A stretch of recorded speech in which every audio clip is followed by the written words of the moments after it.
আল্লাহর অশেষ দয়া, আমি এক একটা হাদিস, যদি বড় বড় হাদিস 1 ঘন্টা লাগবে অনুবাদ করতে, একটা বাক্য আগে পিছিয়ে হবে না, আমি শুধু অনুবাদ করতেই থাকবো। আলহামদুলিল্লাহ, কোনো সমস্যা নেই। ঘন্টার ঘন্টা আমি বক্তব্য দিতে পারি শুধু হাদিস অনুবাদ করে। হাজার হাজার হাদিস মুখস্থ আছে। যখনই আমি আসি আর শুনি যে থানায় ঝামেলা হয়, তখন আমার খুব কষ্ট হয়। অবাক কথা, চাঁপাইনবাবগঞ্জ জেলে কতগুলো আছে জেলে 20-30 বছর থেকে, ও নিজেও জানে না আমি কেন জেলে। মানে দলীয় দাপটে 1 নম্বর আসামি করে তাকে জেল দেওয়া হয়েছে। এখন জজও জানে না ঘটনা কি, উকিলও জানে না ঘটনা কি, ও নিজেও জানে না ঘটনা কি। কিরে মা, যেদিন মারামারি হলো সেদিন তো আমি শিবগঞ্জে কনসার্টে ছিলাম না, আমি তো ছিলাম রংপুরে। কিন্তু সাক্ষীদাতা কিভাবে সাক্ষী দেয় জজের সামনে যে আমি তাকে নিজ চোখে মারতে দেখেছি? আমি ছিলামই না, তো কিভাবে নিজ চোখে মারতে দেখলো? অবাক কথা। তার মানে আসামিও জানে না আমি 20 বছর থেকে জেলে কেন, জজও জানে না ঘটনা কি, উকিলও জানে না ঘটনা কি, শুধুমাত্র যে সাজিয়েছে সেই জানে। যার কারণে মুহাম্মদ সাল্লাল্লাহু আলাইহি ওয়াসাল্লাম বলছেন, পৃথিবীর মানুষ মনে রেখো, পৃথিবীতে সবচেয়ে বড় পাপ হলো শিরক করা, দ্বিতীয় বড় পাপ হলো পিতামাতার অবাধ্য চলা, তৃতীয় বড় পাপ হলো মিথ্যা সাক্ষী দেওয়া।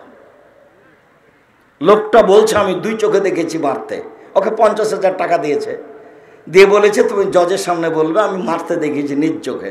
তখন জজ বলে হ্যাঁ তাহলে ঠিকই তো, নিজে মারতে দেখেছে, 30 বছর জেল।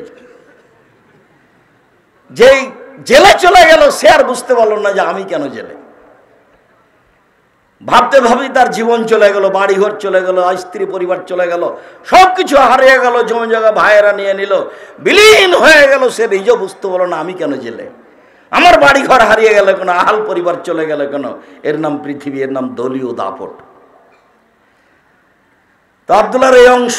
তারপরে আমি গুণের গুরুত্ব, আমিও গুণ বুঝি, কিন্তু মানে সামাদ মানে যে এরকম তা আমি কোনোদিন বুঝতে পারিনি। সামাদ মানে ইচ্ছায় অনিচ্ছায় তাকে মেনে নিতে হবে, অনিচ্ছা সহকারেও ফেরাউন শেষ পর্যন্ত মেনেই নিল, বাধ্য হলো। যখন ফেরাউন ডুবে যাচ্ছে, তো ওর 3টা বাক্য আছে পৃথিবীর মাটিতে ফেরাউনের। একবার বলেছে মুসাকে, লাইনি তাখাস্তা ইলাহান গায়রি লাজালান্নাকা মিনাল মাসজুনিন, মুসা তুমি যদি আমাকে বাদ দিয়ে কাউকে মাবুদ আল্লাহ বলে দাবি করো, তাহলে আমি তোমাকে জেলখানায় বন্দী করে দেব। এক সময়ের বক্তব্য এইটা।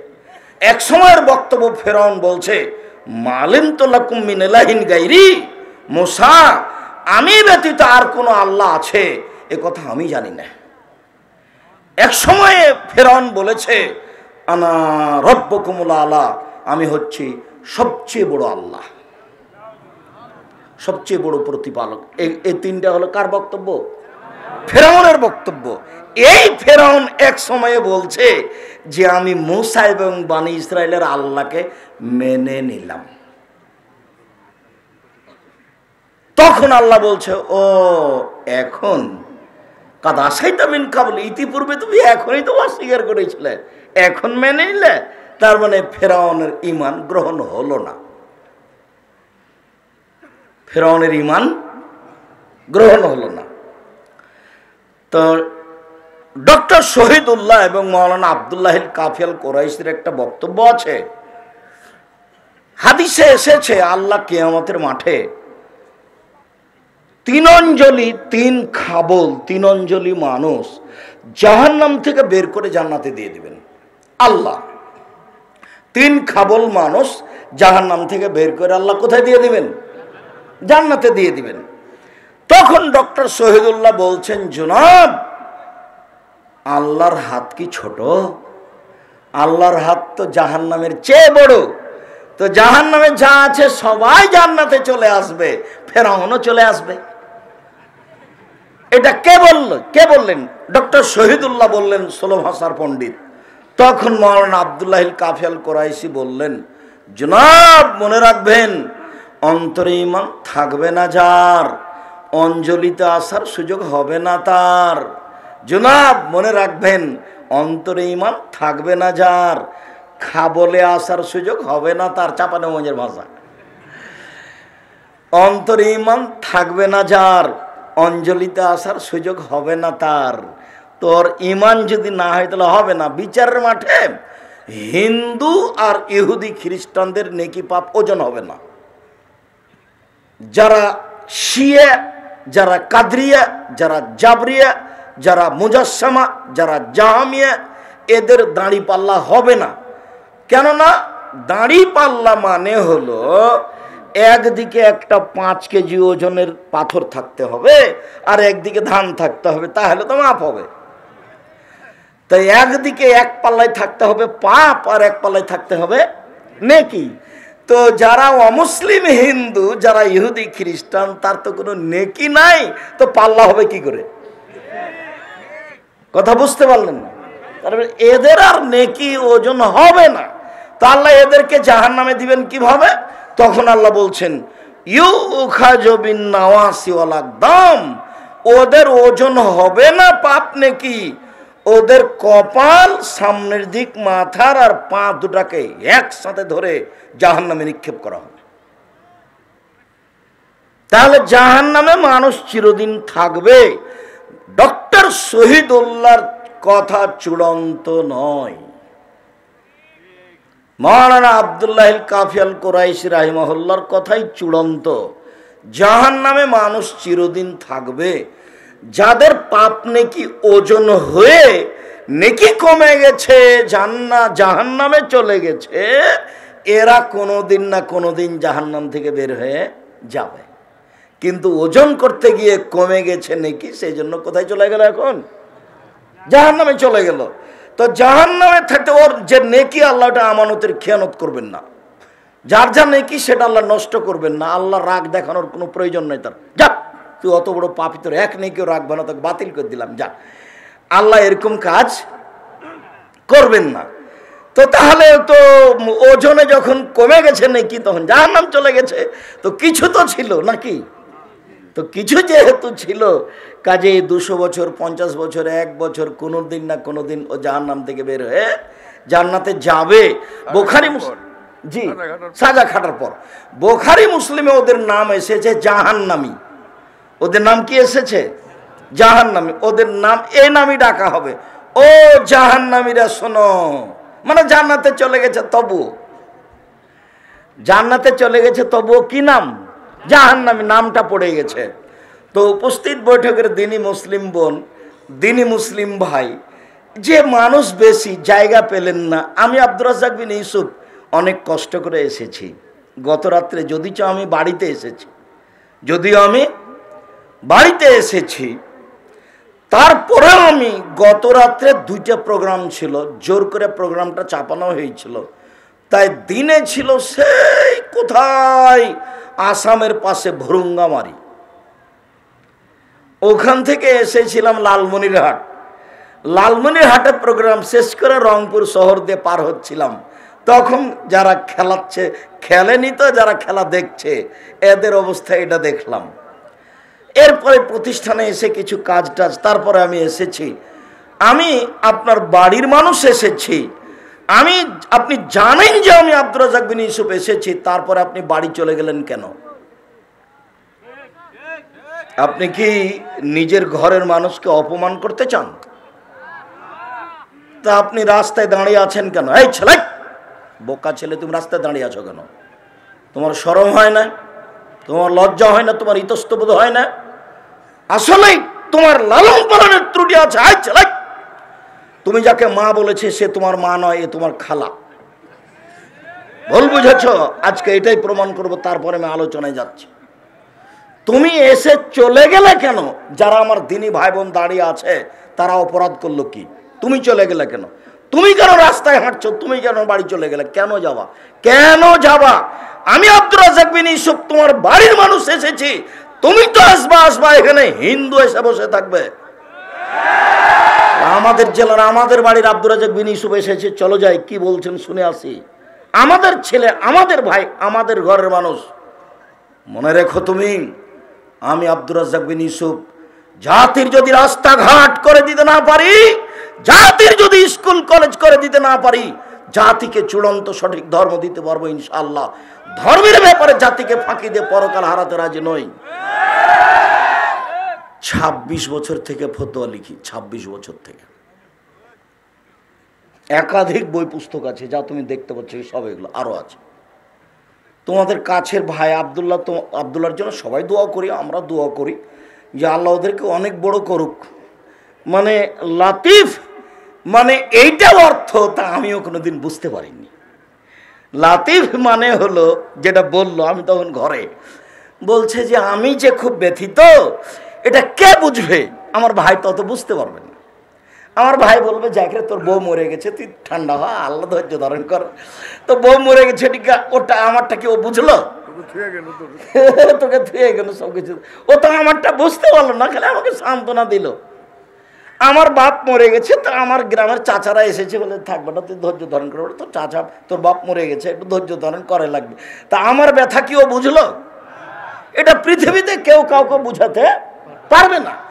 তা আমার ব্যথা যে সবচেয়ে আমার মতো করে বুঝে, তার নাম লতিফ। আমি এইভাবে কোনোদিন অর্থ বুঝতে পারিনি।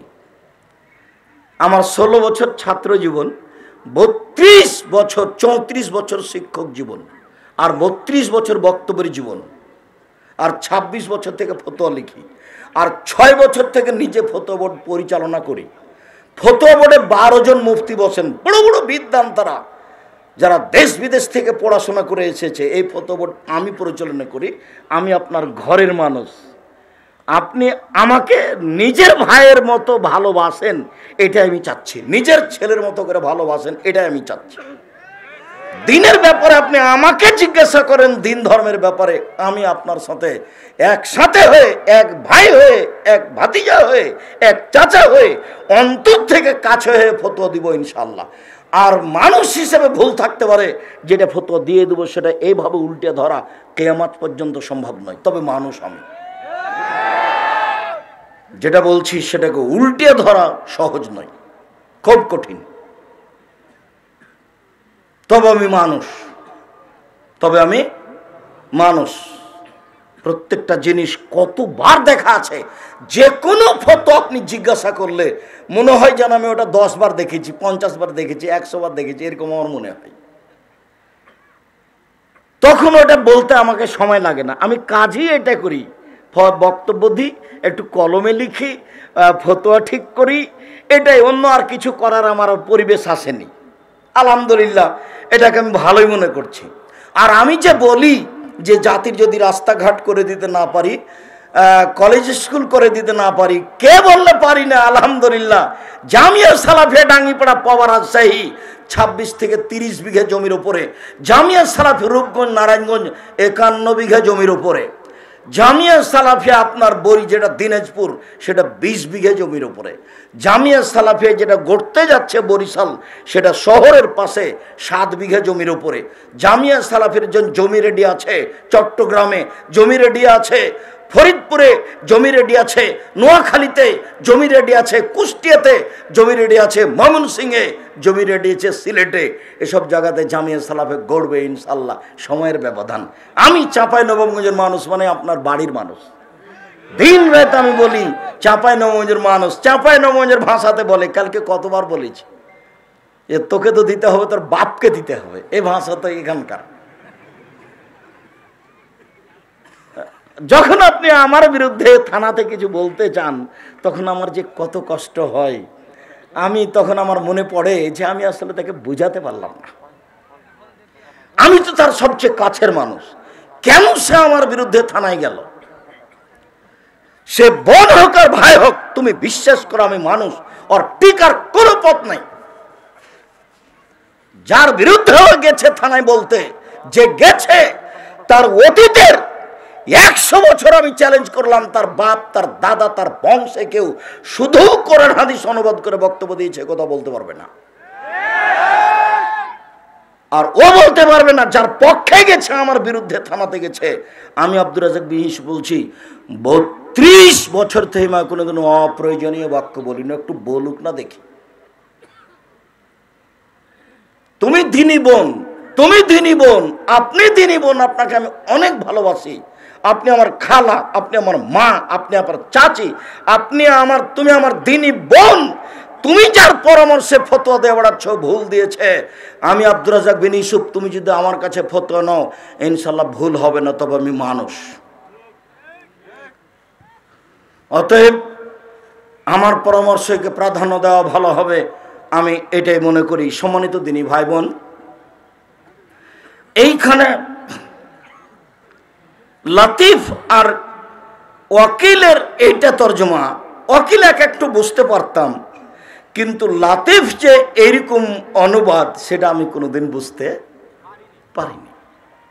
আর সামাদের যে এটা তর্জমা, এটা আমি কোনোদিন ধরতে পারিনি। আমি বলেছি নিরপেক্ষ মুখাপেক্ষীহীন, সামাদ হলো নিরপেক্ষ মুখাপেক্ষীহীন, বহুদিন তর্জমা করেছি।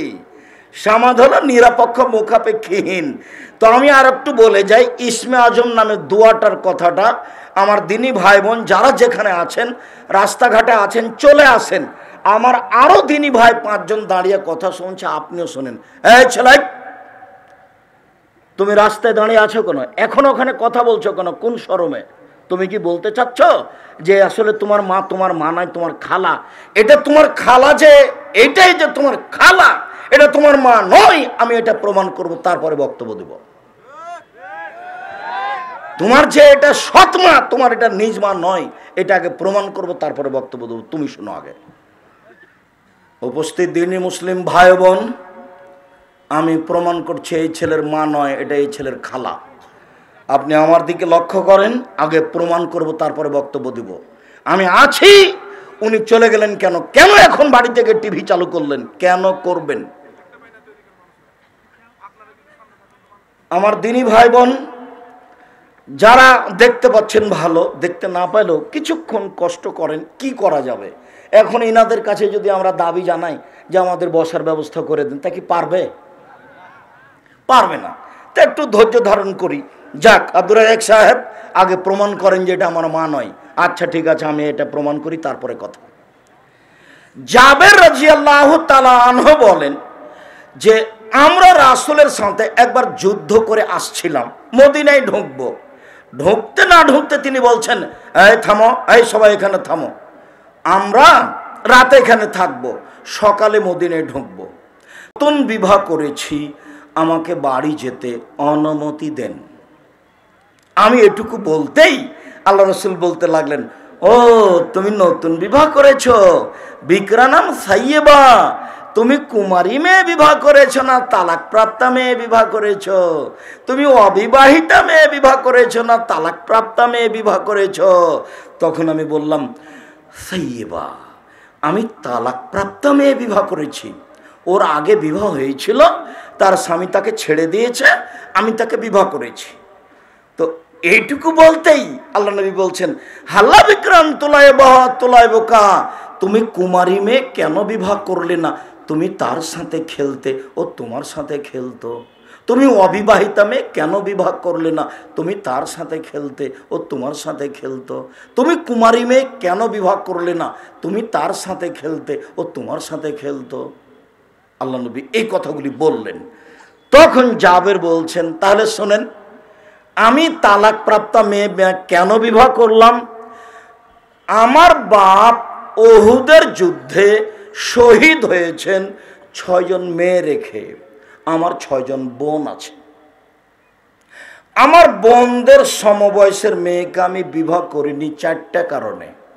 আল্লাহর নবী, আমার বাপ উহুদের যুদ্ধে শহীদ হয়েছেন, 6 জন মেয়ে রেখে আমার 6টা বোন আছে। আমার বোনদের সমবয়সের মেয়েকে আমি বিবাহ করিনি 4টা কারণে। আল্লাহর নবী, আমার বাপ উহুদের যুদ্ধে শহীদ হয়েছেন 6 জন মেয়ে রেখে। আমি আমার বোনদের সমবয়সের মেয়েকে বিবাহ করিনি 4টা কারণে। এই 4টা কারণই হচ্ছে আমার মায়ের জন্য, তোমার মায়ের জন্য, সবার মায়ের জন্য। এই 4টা কারণ। এই 4টা কারণ যদি মায়ের মধ্যে থাকে তো এটা মা, আর যদি না থাকে তাহলে এটা খালা। আমার স্ত্রী যেন আমার বোনদেরকে শিষ্টাচার শেখাতে পারে।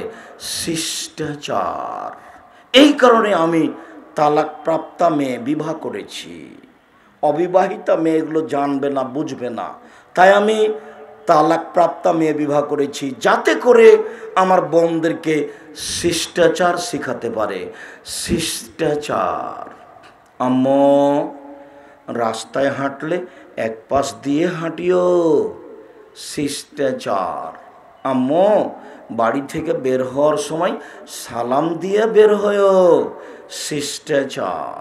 আম্মু ডান পায়ের জুতা পরার সময় ডান পায়েরটা আগে পরিও, খোলার সময় বাম পায়েরটা পরে খুলিও, শিষ্টাচার।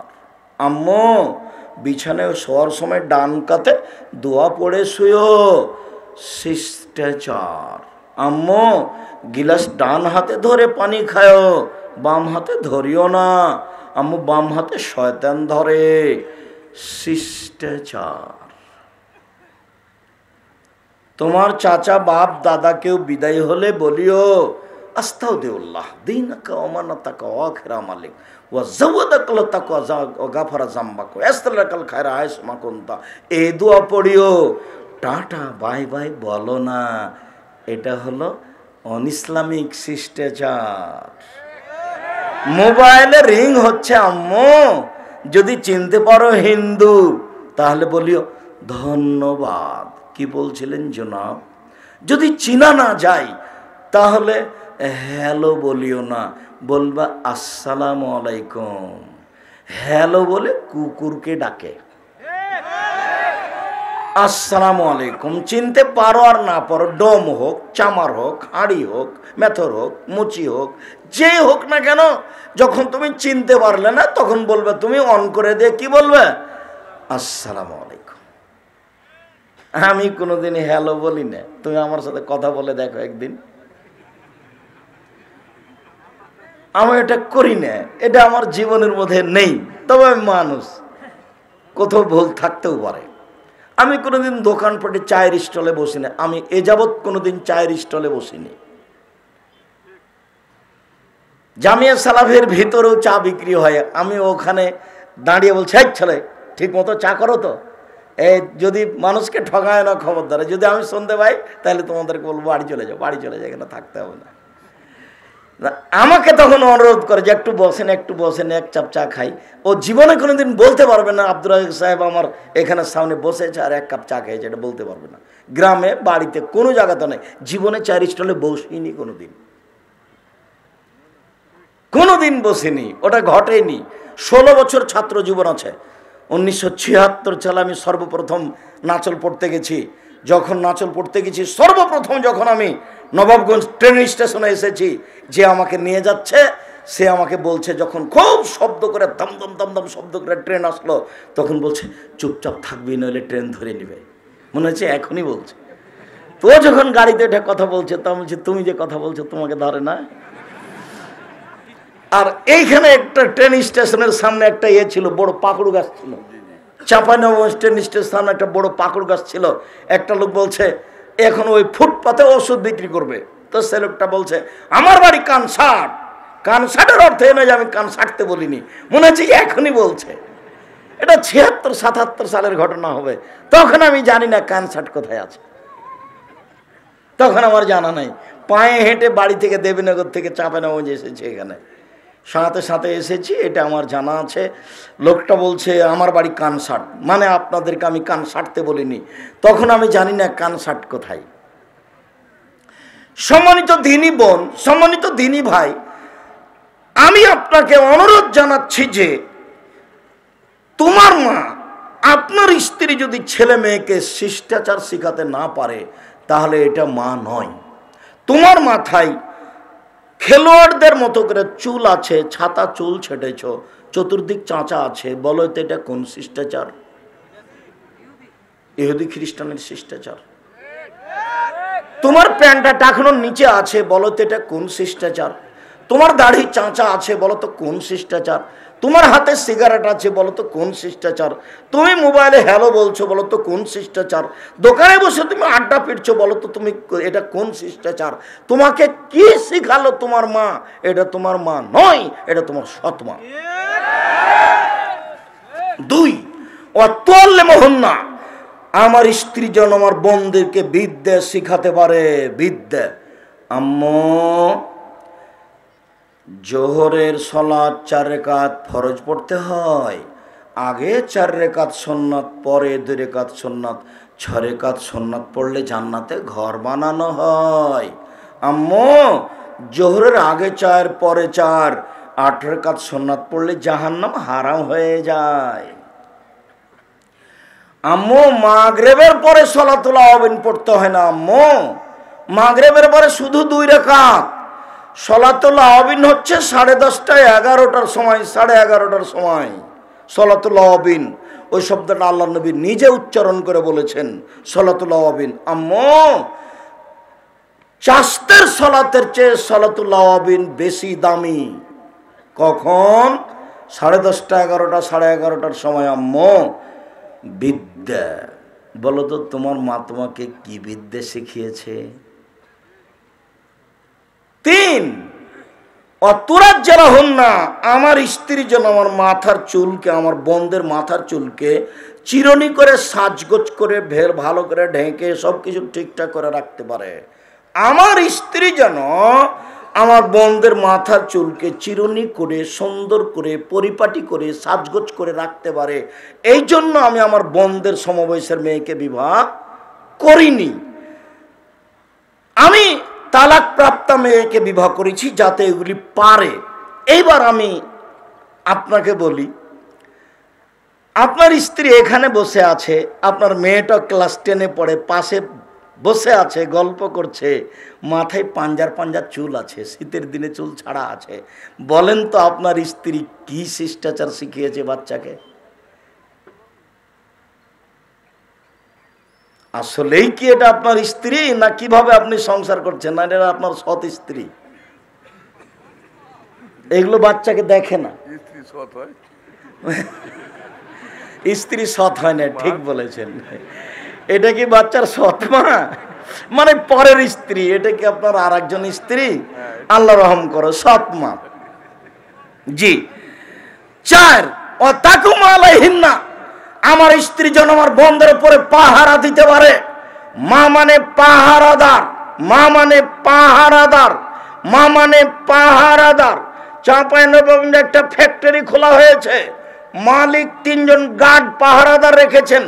সকালে শুনলেন ঠিক মতো রাতে পাহারা দেয়নি, ঘুমিয়েছিল, মালিক সকালে তাকে বিদায় করে দিবে। আপনার স্ত্রী আপনার বাচ্চার উপরে পাহারা দেয়নি, এখন আপনি স্ত্রী কি করবেন দেখেন। আমি তালাক দিতে বলিনি, তবে স্ত্রী যদি পরিবারকে দেখতে না পারে তাকে তালাক দেওয়া ভালো, এটা আমার পরামর্শ। মা হলে 4টা জিনিস লাগে। এই ছেলে, তোমার এটা মা কিনা তুমি আমাকে বলবা। 1, শিষ্টাচার, 2, বিদ্যা, 3, চিরুনি, 4, পাহারাদার। তোমার মা তোমার জন্য এবং তোমার বোনের জন্য শিষ্টাচার শিখানোর দায়িত্বশীল মহিলা। 2, বিদ্যা শিখানো। 3, সাজগোজ করে মাথা চিরুনি করে পরিপাটি করে মেয়ে বড় হলে ঢেকে রাখার দায়িত্ব তোমার মায়ের। 4, তোমার মা পাহারাদার। পাহারাদার মানে গতকালকে বিকাল 2টার সময় স্কুল থেকে এসেছিল মেয়ে, আজকে 2:20 মিনিটে এসেছে। ওই সময়তে আপনার মা, এই ছেলে তোমার মা আপনাকে বলছে আপনার স্ত্রী ফরজ সালাত আদায় করে সুন্নাত পড়তে যাচ্ছিল। তখন মেয়ে দরজাতে ডেড়ির মাঝে এসে বলেছে আসসালামু আলাইকুম। তখন আপনার স্ত্রী আর সুন্নাত পড়তে পাবে না। আম্মু শোনো। কি আম্মু? কালকে 2টায় এসেছিলে, আজকে 2:20 বাজলো কেন? এই 20 মিনিট তল্লাশি চালাতে হবে, তাহলে এ মা। কথা বুঝাতে পারি মনে হয়?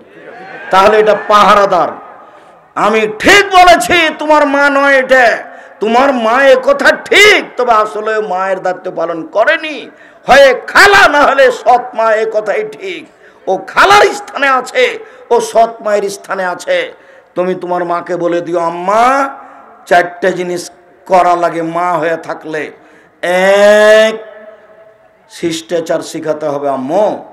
2, বিদ্যা শিখাতে হবে আম্মু আপনাকে।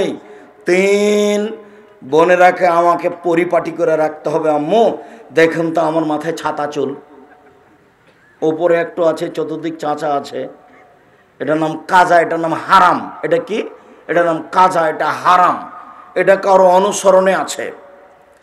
4 আপনি আম্মা পাহারাদার আমাদের জন্য, ভাত রান্না করে দিতে পারেনি, তার নাম পাহারাদার নয়। 20 মিনিট দেরিতে কেন মেয়ে আসলো বাড়িতে, এইটা তল্লাশি চালাতে হবে, তার নাম পাহারাদার। এটা কিন্তু বুখারী মুসলিমের হাদিস, আপনি স্বাভাবিকভাবে দেখবেন না। আমি আপনার খুব কাছের মানুষের কথা বলছি, সেই জন্য আপনি স্বাভাবিক দেখতে পাচ্ছেন। এই জায়গাখানে যখন আমি বাংলাদেশের অন্য জেলাতে বক্তব্য দিয়েছি, তখন আমি আগুন বরাবর আছি। তখন মাঠ ঘাট এমন হয়ে গেছে, মনে হয়েছে যে কিয়ামত শুরু হয়ে গেছে। এই অবস্থায় আমি এখানে থেকেছি। আমি আজকে বাড়ির মানুষ হিসাবে কথা বলছি, যার কারণে আপনি আমার অবস্থা এরকম আজ করছে।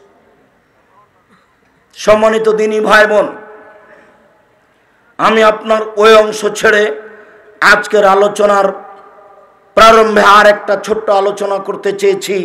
সেটা হলো আন্তর্জাতিক ফুটবল জুয়া কিনা। আন্তর্জাতিক ফুটবল খেলা জুয়া, এ কথাই চূড়ান্ত।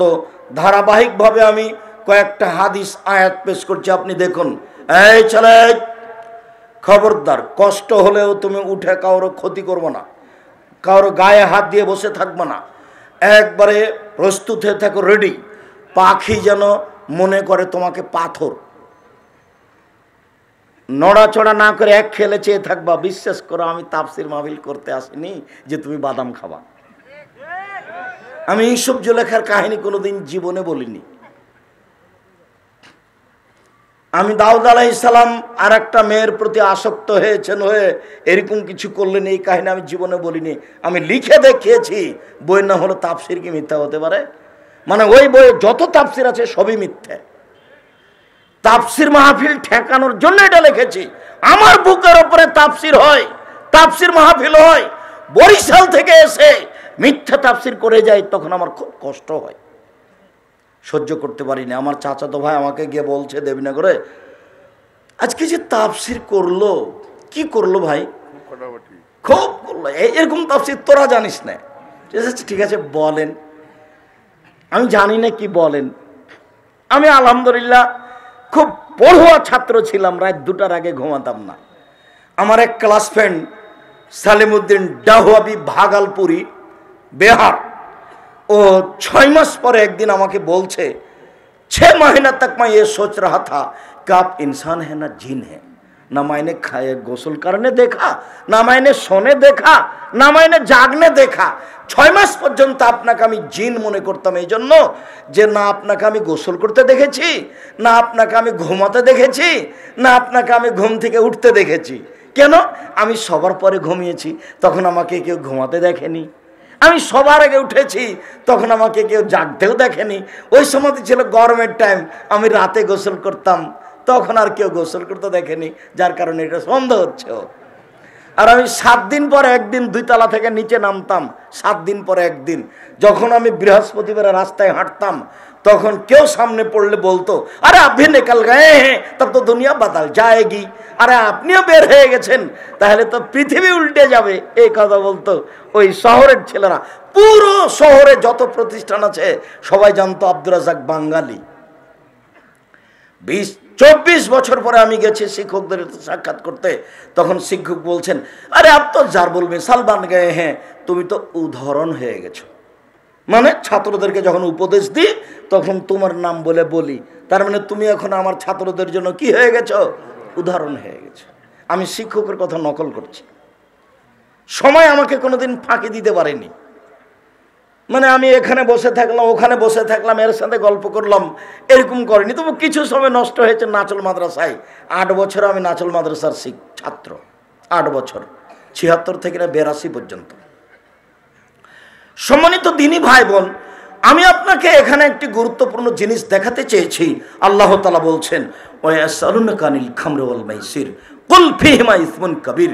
মুহাম্মদ সাল্লাল্লাহু আলাইহি সাল্লাম, জনগণ আপনাকে জিজ্ঞাসা করছে মদ এবং জুয়া সম্পর্কে, আপনি বলুন মদ এবং জুয়াতে মহাপাপ হয়, মদ এবং জুয়াতে বড় পাপ হয়। আল্লাহ তাআলা বলেন, ইন্নামাল খামরু ওয়াল মাইসিরু ওয়াল আনসাব ওয়াল আজলাম রিজসুম মিন আমালিশ শয়তান, নিশ্চয় মদ খাওয়া, জুয়া খেলা, মূর্তির আস্তানায় যাওয়া, লটারি ক্রয় করা শয়তানের কাজ, চিরদিনের জন্য হারাম। জুয়া হারাম।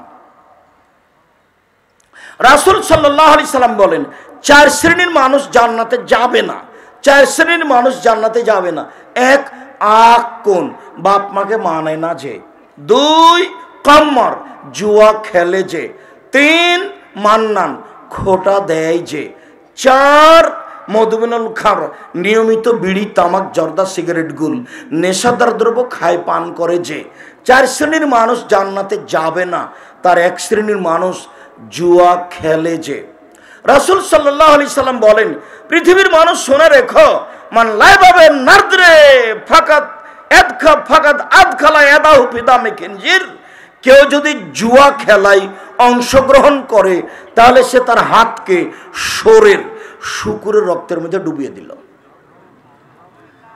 রাসূল সাল্লাল্লাহু আলাইহি সাল্লাম বলেন, পৃথিবীর মানুষ শুনে রেখো, ইন্নাল্লাহা হারামাল খামরা ওয়াল মাইসিরা ওয়াল কুবা, আল্লাহ চিরদিনের জন্য মদ, জুয়া, ডুবি, তবলা, ঢোল, ঢাক, হারমোনিয়াম, সেতারা, দোতারা চিরদিনের জন্য হারাম। অত্র হাদিসে 3টে জিনিস হারাম ঘোষণা করা হয়েছে। 1, জুয়া, 2, মদ, 3, বাদ্যযন্ত্র। বাদ্যযন্ত্র চিরদিনের জন্য হারাম। সাথে সাথে রাসূল সাল্লাল্লাহু আলাইহি সাল্লাম বলছেন, দুনিয়াতে 2টা পাপ আছে, মানুষ না করেই পাপী। দুনিয়াতে 2টা পাপ আছে, মানুষ না করেই পাপী। তার একটা হলো এই, কোনো মহিলা যদি সাজগোজ করে পুরুষের পাশ দিয়ে হাঁটে, কোনো মহিলা যদি সাজগোজ করে পুরুষের পাশ দিয়ে হাঁটে, তাহলে ও ব্যভিচারিণী, ও ব্যভিচারিণী, ও ব্যভিচারিণী, অথচ ও জেনা করেইনি। অথচ রাসূল সাল্লাল্লাহু আলাইহি সাল্লাম কথাটা 2 বার বা 3 বার বললেন, ও ব্যভিচারিণী, ও ব্যভিচারিণী, সাজগোজ করেছে, হেঁটেছে সেই জন্য। আচ্ছা বলো তো, আমাদের দেশের থুবড়াতে ওই যে মহিলাটা বসে আছে ক্ষীর সামনে করে, মেয়েটা, সারা গ্রামের লোক তার মুখে ক্ষীর তুলে দিল, এটা কেমন কথা হলো?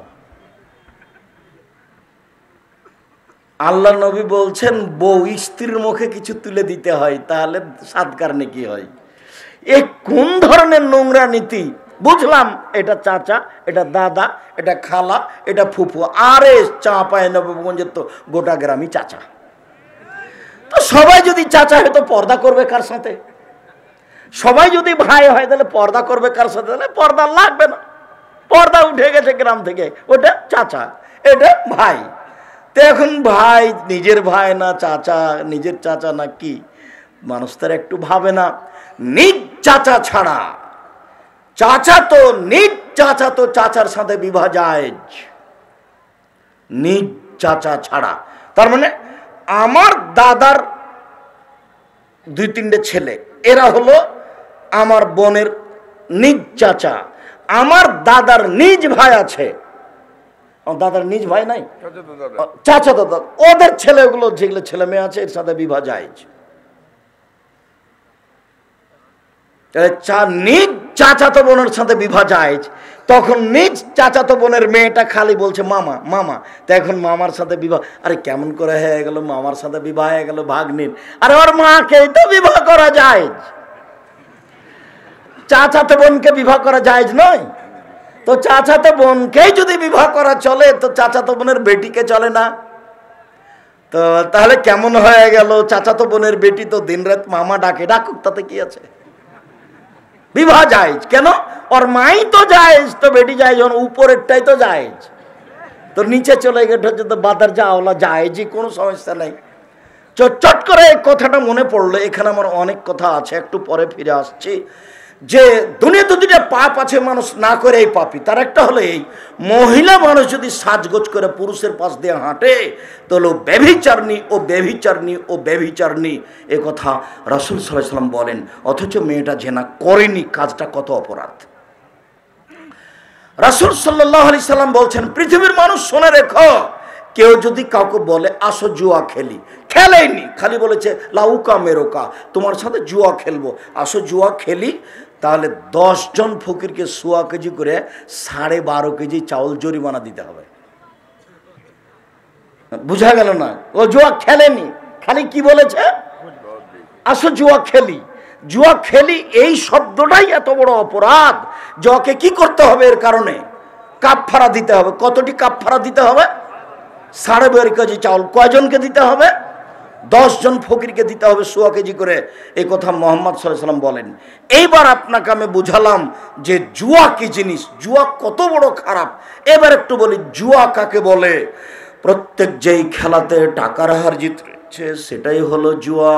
প্রত্যেক যেই খেলাতে টাকার হার জিত রয়েছে সেটাই হলো জুয়া। প্রত্যেক যেই খেলাতে টাকার হার জিত রয়েছে সেটাই হলো জুয়া। আমি খেলা বুঝতে পারি আর না পারি, যা এখন আছে, যা তখন ছিল, যা 100 বছর পরে জন্ম নেবে, প্রত্যেক যেই খেলাতে টাকার হার জিত হবে সেটার নাম কি?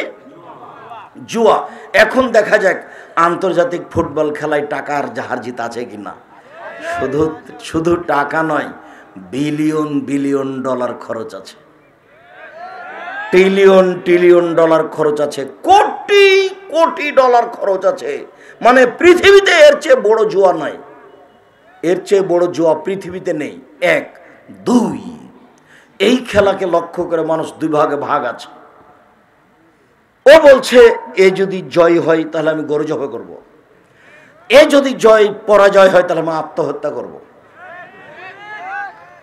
2 ভাগ হয়ে দিন রাত কাটাচ্ছে। 2টা ভাগ সবসময় হিংসা চলছে, মুখামুখি। কোথায় খেলা? ব্রাজিলে, আপনার কাতারে, আর আমরা এখানে একজন আর একজনের সাথে লেগে আছি। শুধু তাই না, আরো দেখাই, সারা পৃথিবী জুড়ে যত ফেস্টনে কাপড় কিনা হয়েছে পর্দায়, তাতে কত লক্ষ টাকার কাপড় আছে, মানুষের হিসাব নাই। ফেস্টন কেন? এই পতাকার জন্য কত কাপড় কিনা হয়েছে, কত লক্ষ টাকার কাপড় আছে, তার কোনো হিসাব না। আপনাকে আমি বলি, মাগুরা জেলায় একটা লোক জমি বিক্রি করে 7.5 কিলোমিটার লম্বা করে পতাকা ঝুলিয়েছে। ফেনী জেলায় একটা লোক 4.5 কিলোমিটার লম্বা করে পতাকা ঝুলিয়েছে। আপনাকে আমি বাস্তব বলছি। সাথে সাথে আরো এই খেলাকে লক্ষ্য করে সবাই হাততালি দিচ্ছে। হাততালি ইহুদি খ্রিস্টানদের কাজ। এই খেলাকে লক্ষ্য করে সারা পৃথিবীতে কত টিভি টেলিভিশন ব্যবহার হচ্ছে, কত খরচ আছে, সাথে সাথে কত কোটি কোটি নারী ল্যাংটা হয়ে নাচছে, সাথে সাথে সারা পৃথিবী জুড়ে কত মানুষ খেলা দেখার নামে কাতারে গিয়ে বাসা ভাড়া করে আছে। এই খবর কি জানেন? মানে সারা পৃথিবীর যারা বিত্তশালী তারা খেলা বাস্তব দেখার জন্য কোথায় গেছে? কাতার চলে গেছে, কাতারে বাসা ভাড়া করে আছে। সব মিলে দেখেন তো কত খরচ আছে। তারপরেও যদি এটা হারাম খেলা না হয়, তাহলে হারাম খেলা কোনটা? আমি বক্তব্যে বলেছি এই খেলাটা এত বড় হারাম, এই খেলাটা এত বড় হারাম, এই খেলাটা এত বড় হারাম যে এই খেলাটা যদি জিবরাইল আলাইহিস সালাম খেলেন একদিকে, আর একদিকে মালাকুল মউত যদি হন, আর এটা কাবা ঘরের মাঠে যদি হয়, তবুও হারাম। বুঝাতে পারিনি আমি কত দূরে গেছি। খেলার একদিকের প্লেয়ার কে? জিবরাইল আলাইহিস সালামের। একদিকের কে? আজরাইল, মালাকুল মউত। খেলাটা হচ্ছে কোথায়? কাবা ঘরের মাঠে, তবুও হারাম। এই খেলার গল্প যেখানে চলে সেখানে বসে থাকাও হারাম। এবার আপাতত এইটুকু কথা শেষ করার আগে আর একটু কথা আছে। এই ছেলে তুমি চিনতে পারোনি, ওরা কারা? ওরা হলো ইহুদি, ওরা হলো খ্রিস্টান। ওরা ইহুদি, ওরা খ্রিস্টান, ওরা ইহুদি, ওরা খ্রিস্টান। ওরা আমাদের নবীকে বলেছেন ভুয়া নবী। ওরা আমাদের নবীকে বলেছে ভুয়া নবী। তাই আল্লাহ বলছেন লান তারজান কাল ইয়াহুদ ওয়ান নাসারা হাত্তা তাত্তাবিয়া মিল্লাতাহুম। পৃথিবীর মানুষ শুনে রাখো, ইহুদি খ্রিস্টান তোমাকে কোনোদিন মেনে নেবে না। মুহাম্মদ, পৃথিবীর মানুষ শুনে রাখো, ইহুদি খ্রিস্টান মুহাম্মদকে কোনোদিন মেনে নেবে না। মুহাম্মদ আপনাকে ইহুদি খ্রিস্টান কোনোদিন মানবে না। আপনি ইহুদি হন, আপনি খ্রিস্টান হন, তাহলে আপনাকে মানবে। ইহুদি খ্রিস্টান আপনাকে কোনোদিন মানবে না। ইহুদি খ্রিস্টান বলছে, আরে মোহাম্মদ আবার কেমন নবী? হ্যাঁ, মোহাম্মদ কেন নবী? নবী তো ইব্রাহিম, ইব্রাহিমের ছেলে ইসহাক, ইসহাকের ছেলে ইয়াকুব, ইয়াকুবের ছেলে ইউসুফ, ইউসুফ থেকে দাউদ সুলাইমান, দাউদ সুলাইমান থেকে হচ্ছে আপনার ঈসা মুসা। নবী তো এই লাইনে। হঠাৎ করে এলান দিয়া মোহাম্মদ কেন? না, মোহাম্মদ নবী নয়, এ ভুয়া নবী। এরা ইহুদি, এরা খ্রিস্টান। 1 মিনিট, যতবার সলাতে আপনি সূরা ফাতিহা পড়ছেন ততবার আপনি বলছেন গায়রিল মাগযুবি আলাইহিম ওয়ালাদ-দাল্লিন। আল্লাহ অভিশপ্ত ইহুদিদের পথ দেখায়ও না, আল্লাহ পথভ্রষ্ট খ্রিস্টানদের পথ দেখায়ও না, আল্লাহ অভিশপ্ত ইহুদিদের পথ দেখায় না। ওরা অভিশপ্ত, ওরা ভ্রান্ত, খ্রিস্টান ভ্রান্ত, ইহুদি অভিশপ্ত। কতক্ষণ ধরে বলছি তোমাকে, আমিন, তুমি আমার দোয়াটা কবুল করো। সূরা ফাতিহাতে এভাবে বলছেন। কাকে বলছেন আপনি? ইহুদি খ্রিস্টানের ব্যাপারে আল্লাহকে বলছেন, এরা ইহুদি, এরা খ্রিস্টান। আল্লাহ নবী বলছেন, খালিফুল ইয়াহুদা ওয়ান নাসারা, পৃথিবীর মানুষ তোমরা ইহুদিদের বিরোধিতা করো, পৃথিবীর মানুষ তারা খ্রিস্টানের বিরোধিতা করো, পৃথিবীর মানুষ তোমরা ইহুদিদের বিরোধিতা করো, পৃথিবীর মানুষ তোমার খ্রিস্টানের বিরোধিতা করো। এই কথাগুলি কে বলছেন? মুহাম্মদ সাল্লাল্লাহু আলাইহি ওয়াসাল্লাম বলছেন। এই কথাগুলি কে বলছেন? মুহাম্মদ সাল্লাল্লাহু আলাইহি ওয়াসাল্লাম বলছেন। এবার একটা খুব গুরুত্বপূর্ণ মজার কথা আছে। মুহাম্মদ সাল্লাল্লাহু আলাইহি ওয়াসাল্লাম এতগুলি বলার পরে মক্কা থেকে মদিনায় আসলেন। মদিনায় এসে দেখলেন মদিনার লোকেরা মুহররমের 10 তারিখে রোজা থাকে, মুহররমের 10 তারিখে রোজা থাকে মদিনার ইহুদি খ্রিস্টানেরা। আল্লাহ নবী জিজ্ঞাসা করলেন, আরে শোনো শোনো শোনো, তোমরা মুহররমের 10 তারিখে রোজা থাকো কেন? ইহুদিরা বলল, কেন আপনি জানেন না? মুহররমের 10 তারিখ তো বড় দিন, এই দিনে আল্লাহ ফেরাউনকে ডুবিয়ে দিয়েছেন, এই দিনে আল্লাহ মুসাকে বাঁচিয়ে দিয়েছেন, এই দিনে আল্লাহ ফেরাউনকে ডুবিয়ে দিয়েছেন, এই দিনে আল্লাহ মুসাকে বাঁচিয়ে দিয়েছেন, এই দিন তো বড় দিন। সেই জন্য আল্লাহর শুকরিয়া আদায় করে, আল্লাহ তুমি এত বড় কাজ করেছো, কি করব তোমার, আমরা শুকরিয়া আদায় করি, তাই মুহররমের 10 তারিখে সিয়াম থাকছি। তখন মুহাম্মদ সাল্লাল্লাহু আলাইহি ওয়াসাল্লাম বলছেন, আরে শোনো শোনো শোনো, শুকরিয়া আদায়ের ব্যাপারে আমি তোমাদের চেয়ে বেশি হক রাখি। আমিও মুহররমের 10 তারিখে সিয়াম থাকলাম। সঙ্গী সাথী সাহাবীগণ, তোমরাও মুহররমের 10 তারিখে সিয়াম থাকো। যেমন বলেছেন তেমনি সাহাবীগণ খেপে উঠে বলছেন, বলেন কি আপনি? মুহররমের 10 তারিখে সিয়াম থাকবো